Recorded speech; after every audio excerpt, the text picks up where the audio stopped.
দেখুন বন্ধুরা, বাজারে গিয়ে আমি কি নিয়ে এসেছি দেখুন। এখানে আমি নিয়ে এসেছি ঢ্যাঁড়স। দেখুন ঢ্যাঁড়সগুলো একদম টাটকা ঢ্যাঁড়স। দেখুন এই মোটাগুলো দেখুন, মনে হচ্ছে না এই সবে ভেঙে নিয়ে এসেছে। দেখুন এই ঢ্যাঁড়স, এখানে 500 ঢ্যাঁড়স নিয়েছি।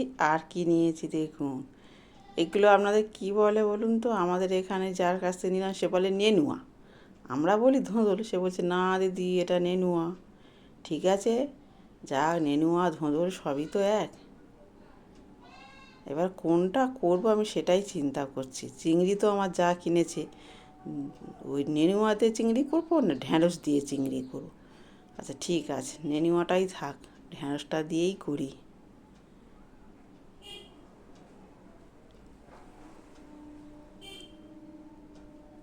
এবারে ঢ্যাঁড়সগুলো আমি হাফটা নিয়েছি, জলের মধ্যে ফেলে দেব, দিয়ে ভালো করে ধুয়ে নেব।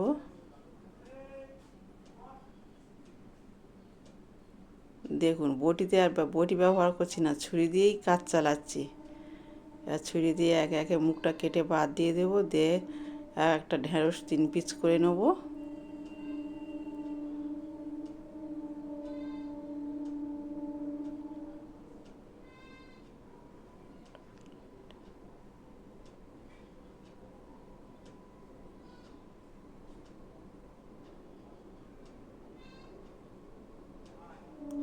এবার কেটে রেডি করে নিয়েছি। আর দেখুন একটা আলু কেটে নিয়েছি, আলুটা ছোটো ছোটো করে টুকরো করে কেটেছি।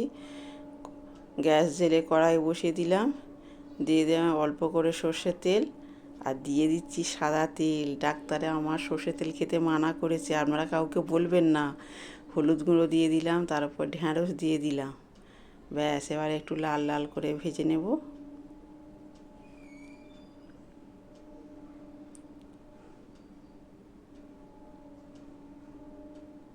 লাল লাল হয়ে গেছে, এবার তুলে নেব। ব্যাস, ওখানে দিয়ে দেবো জিরে, কালো জিরে ফোড়নে দিয়ে দেবো। দিয়ে দেবো একটু লবণ, হলুদ গুঁড়ো, দিয়ে চিংড়ি দিয়ে দেবো। চিংড়িগুলো দিয়ে ভালো করে ভাজতে থাকবো। এবার ভাজতে ভাজতে দিয়ে দেবো পেঁয়াজ টমেটো।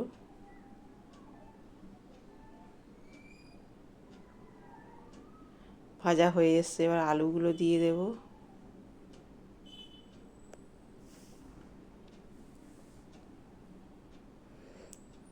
আলুগুলো আমি একটু ঢাকা দিয়ে দিয়ে ভাজবো, দিয়ে আলুটা আমি এখানে 90% সিদ্ধ করে নেব। দেখেছেন 90% সিদ্ধ হয়ে গিয়েছে।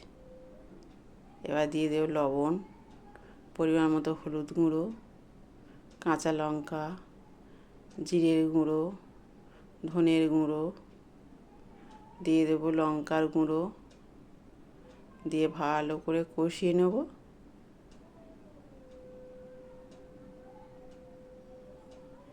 দিয়ে দেবো জল, ঢাকা দিয়ে দেব। ভেজে রাখা ঢ্যাঁড়সগুলো দিয়ে দিলাম।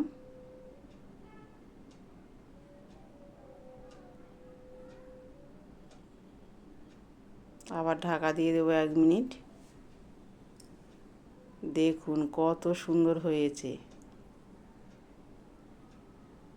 দেখুন 100% হয়ে গিয়েছে।